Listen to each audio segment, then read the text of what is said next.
આ સાથે જ હવે આગળ સીધું ને સટમાં વાત કરવી છે 1500 કરોડના કૌભાંડ। સૌથી પહેલા તો જમીન NA કરાવવા માટે એટલે કે બિન ખેતી કરાવવા માટે રૂપિયાની લાંચ માંગવામાં આવે છે અને અલગ અલગ લોકો પાસેથી લાંચ માંગવામાં આવે છે, જેમાં ઈડીને જાણકારી મળે છે। ઈડી અહીં સર્ચ કરે છે, તપાસ કરે છે અને તપાસ દરમિયાન ઈડીને 100 થી પણ વધુ દસ્તાવેજ મળી આવે છે। નાયબ મામલતદારની ધરપકડ કરવામાં આવે છે, જેમના ઘરેથી 67 લાખ રૂપિયા રોકડા મળી આવે છે। કલેક્ટર શંકાના દાયરામાં છે। તપાસ કરતા કરતા સોના ચાંદી રોકડ રકમ મળી આવે છે અને સાથે સાથે કલેક્ટરના જે PA છે, કલેક્ટર ઓફિસના જે ક્લાર્ક છે, એ તમામ પણ શંકાના દાયરામાં છે, જેમના વિરુદ્ધ ફરિયાદ નોંધવામાં આવી છે।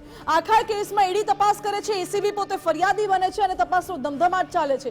જે વચ્ચે સરકારે એક્શન લઈ લીધી અને સરકારે કલેક્ટરને તાત્કાલિક પદ પરથી હટાવી દીધા અને કલેક્ટરની બદલી કરી દેવામાં આવી। પરંતુ શું એ બદલી ઇનફ છે ખરી, એ સવાલ અત્યારે ઉઠી રહ્યું છે। જો કે હવે કલેક્ટર વિરુદ્ધ કયા પ્રકારના પગલાં લેવાય છે? અત્યારે તો સુરેન્દ્રનગરના પૂર્વ કલેક્ટર બની ચૂક્યા છે ડોક્ટર રાજેન્દ્ર, પરંતુ જે કૌભાંડ સામે આવ્યું છે, હવે એ કૌભાંડ અંગે ઈડી તપાસ કરી રહી છે। શું તેની રિકવરી કરવામાં આવશે, એ પણ સવાલ છે। 1500 કરોડ રૂપિયાના કૌભાંડમાં મોટી કાર્યવાહી થઈ શકે છે। આજના બિગ બ્રેકિંગ ન્યૂઝ મળી રહ્યા છે। સુરેન્દ્રનગરના પૂર્વ કલેક્ટર સામે કાર્યવાહી થઈ શકે છે। IAS ડોક્ટર રાજેન્દ્ર પટેલ પર સસ્પેન્શનની તલવાર લટકી રહી છે। જી હા, શું તેમના વિરુદ્ધ સસ્પેન્શન સુધીની કાર્યવાહી થશે, એ સવાલ છે। જો કે પૂર્વ કલેક્ટર ડોક્ટર રાજેન્દ્ર પટેલની ઈડીએ ધરપકડ કરી છે અને ધરપકડ થતા જ રાજેન્દ્ર પટેલ સામે સસ્પેન્શન સુધીની કાર્યવાહી પણ થઈ શકે છે। રાજ્ય સરકાર પૂર્વ કલેક્ટર સામે સસ્પેન્શન સુધીની કાર્યવાહી કરી શકે છે। સામાન્ય વહીવટ વિભાગ ધરપકડના રિપોર્ટના આધારે કાર્યવાહી કરશે। ઈડીના રિપોર્ટના આધારે આગળની કાર્યવાહી કરવામાં આવશે। જો કે આજ મુદ્દે વધુ જાણકારી મેળવીશું। સંવાદદાતા નિકુંજ મારી સાથે જોડાઈ ગયા છે। નિકુંજ, ઈડીના રિપોર્ટના આધારે રાજ્ય સરકાર સસ્પેન્શન સુધીની પણ કાર્યવાહી કરી શકે છે શું?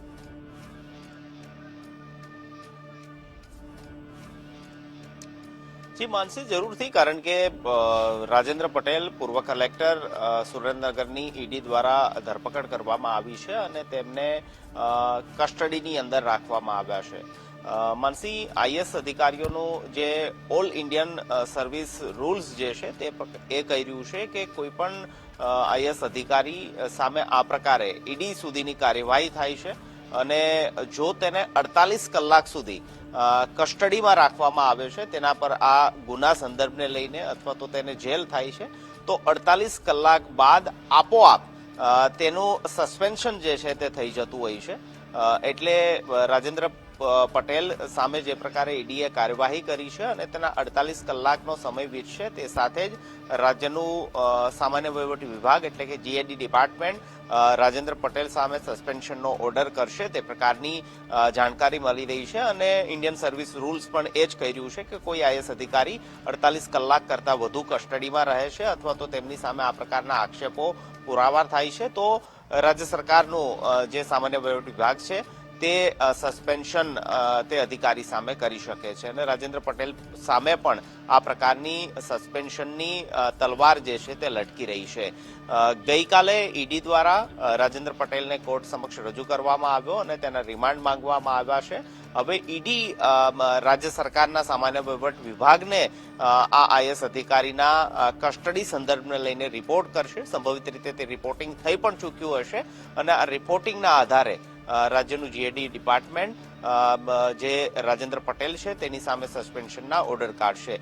માત્ર સસ્પેન્શન રહેશે, કારણ કે બરતરફી એટલે કે તેની ફરજ મોકૂફી ત્યારે જ થઈ શકતી હોય છે કે જ્યારે તેના પર લાગેલા એ તમામ આરોપો છે તે પુરવાર થાય છે, કોર્ટનો ચુકાદો આવે છે અને ત્યારબાદ પણ રાજ્ય સરકાર દ્વારા UPSCને આ અંગેની ભલામણો અથવા તો તેના પાસેથી સુઝાવ જે છે તે માંગવામાં આવતો હોય છે। આ પછીની પ્રક્રિયા છે, પરંતુ હાલ તે સસ્પેન્ડ જરૂરથી થશે, બરતરફ જરૂરથી થશે। બરતરફીની અંદર તેની સેવાઓ જે છે તે થોડા સમય માટે હોલ્ડ પર રાખવામાં આવતી હોય છે, બરતરફી રાખવામાં આવતી હોય છે। તેને કોઈ પોસ્ટિંગ નથી અપાતું, તેને કોઈ પગાર નથી અપાતો અને તેની સેવાઓ અલ્પકાલીન સુધી, જ્યાં સુધી સમગ્ર પ્રકરણ પૂરું નથી થતું ત્યાં સુધી તેની સેવાઓ પૂર્ણ કરવામાં આવતી હોય છે। તો 48 કલાક વીતશે, તે સાથે જ આઈએસ અધિકારી જે કરોડોના ભ્રષ્ટાચારની અંદર જેમનું નામ સામે આવ્યું છે, જેની સામે આ પ્રકારના આરોપો લાગ્યા છે, એન્ફોર્સમેન્ટ ડિરેક્ટર એટલે કે ઈડી દ્વારા તેની સામે કાર્યવાહી થઈ રહી છે. તે રાજેન્દ્ર પટેલ 48 કલાક બાદ રાજ્યના જીએડી ડિપાર્ટમેન્ટ દ્વારા બરતરફ થશે, તેને સસ્પેન્ડ કરવામાં આવશે, તે પ્રકારની હાલ જાણકારી મળી રહી છે. જેને કુંજ બિલકુલ એટલે રાજ્ય સરકાર ઈડીના રિપોર્ટના આધારે સસ્પેન્શન સુધીની કાર્યવાહી કરી શકે છે, પરંતુ સાથે સાથે જો બધું જ કોર્ટમાં રજૂ થાય છે અને પુરવાર થાય છે કે હા ભાઈ આ પ્રકારે કૌભાંડ આચરવામાં આવ્યું છે, તો શું એ પૂરી રકમની રિકવરી કરવામાં આવશે? અને ડોક્ટર રાજેન્દ્ર પટેલની સાથે સાથે અન્ય કેટલાક આરોપીઓની પણ સંડોવણી છે, તો શું બધા પાસેથી રિકવરી થશે ખરી?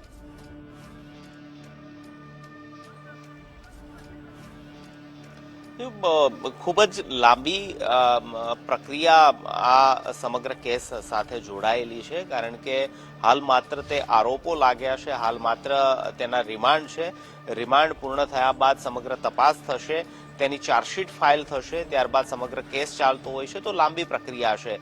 આ કોર્ટ પ્રક્રિયા દ્વારા જો કોર્ટને એ બાબતનું ધ્યાને આવતું હોય છે કે રાજેન્દ્ર પટેલની પ્રેક્ટિસ એટલે કે તેમના કાર્યકાળ દરમિયાન રાજ્ય સરકારની તિજોરીને કોઈ પ્રકારનું નુકસાન થયું છે, એટલે કે રાજ્ય સરકારને જે આવક મળવી જોઈએ તે આવક ઓછી મળી છે, અથવા તો રાજ્ય સરકારની આવક અથવા તિજોરીને રાજેન્દ્ર પટેલના ભ્રષ્ટાચારના કારણે કોઈ નુકસાની થઈ છે અથવા તો ખોટ પડી છે, તો જરૂરથી કોર્ટ એ પ્રકારનો પણ ઓર્ડર કાઢી શકે છે કે જે પ્રકારની નુકસાની થઈ છે તેટલી ભરપાઈની શરતો સાથે રાજેન્દ્ર પટેલને સજા જે છે તે સંભળાવવામાં આવે.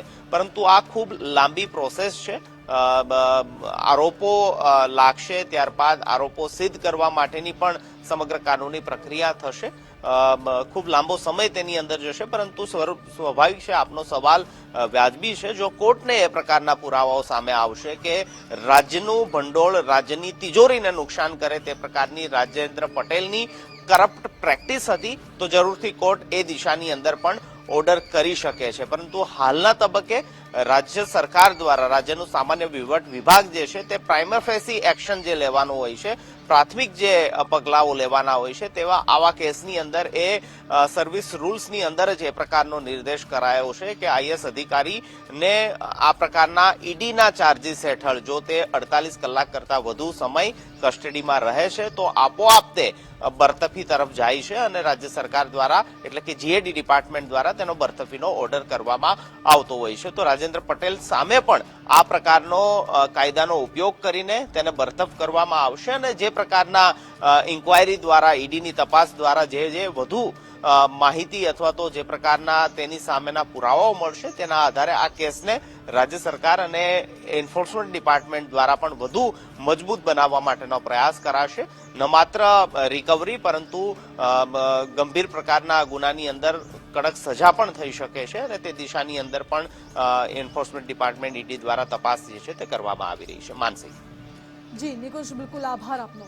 એટલે રાજ્ય સરકારને તિજોરીને કયા પ્રકારે કેટલું નુકસાન કેવી રીતે પહોંચ્યું છે અને ડોક્ટર રાજેન્દ્ર પટેલ સહિતના જેટલા પણ નામો અહીં ચર્ચાઈ રહ્યા છે એ નામોમાં જો કોઈ આરોપ પુરવાર થશે તો આગામી સમયમાં જે 1500 કરોડનો કૌભાંડ છે એમાં રિકવરી અંગે પણ નિર્ણય લેવામાં આવી શકે છે.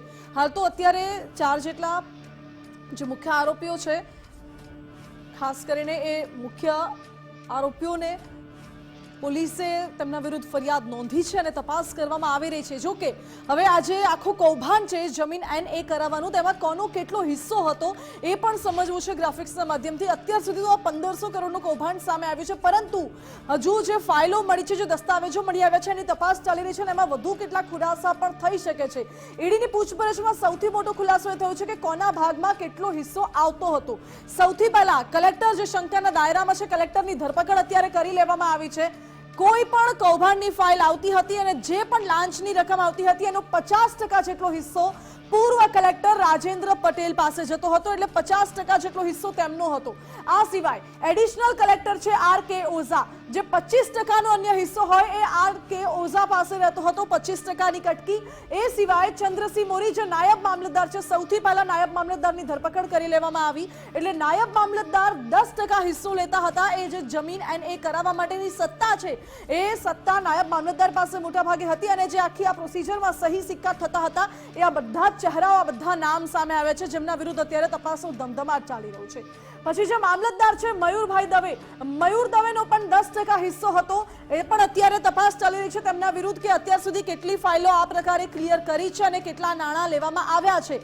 બીજું વાત, મયુરસિંહ ગોહિલ જે કલેક્ટર ઓફિસના ક્લાર્ક છે, મયુરસિંહ ગોહિલ પાસે પણ 5% હિસ્સો જતો હતો. એટલે આખો એ જે ખેલ ચાલતો હતો એક ફાઇલનો, એ એક ખેલ માટે આટલા બધા લોકો પાસે આટલા હિસ્સામાં, આટલા ટકામાં પૈસા નાણાં પહોંચતા હતા. પછી જે પીએ છે, કલેક્ટરના પીએ હોવાની જાણકારી છે જયરાજસિંહ ઝાલા, તે તમામ હિસાબ સંભાળતા હતા અને તેમની પાસે પણ આ અંગે વિગતવાર રીતે માહિતી જતી હતી અને તેમની પાસે પણ નાણાં જતા હતા, તેમને પણ નાણાં ચૂકવવામાં આવતા હતા.